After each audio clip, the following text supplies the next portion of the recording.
அற்புதங்களை அநேகருக்கு செய்து வந்துட்டு இருக்கிறார். இப்பொழுது அந்த சபையில் அநேகருக்கு கர்த்தர் வந்து அற்புதங்களை செய்துட்டு இருக்கிறாரு. பிசாசு போராட்டத்தை விடுதலை கொடுத்துட்டு இருக்கிறாரு. கேன்சர் நோய்களை குணமாக்கி கொண்டு இருக்கிறாரு. சுகர் பிரச்சனைகளை குணமாக்கி கொண்டு இருக்கிறாரு.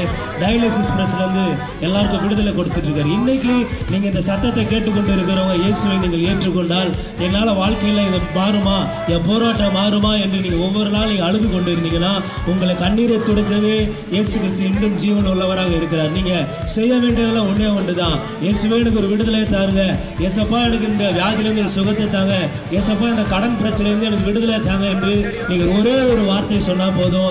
இயேசு கிறிஸ்து இன்றும் உங்களுக்கு அற்புதம் செய்து உங்கள் வாழ்க்கையை மாற்ற வல்லவராக இருக்கிறார்.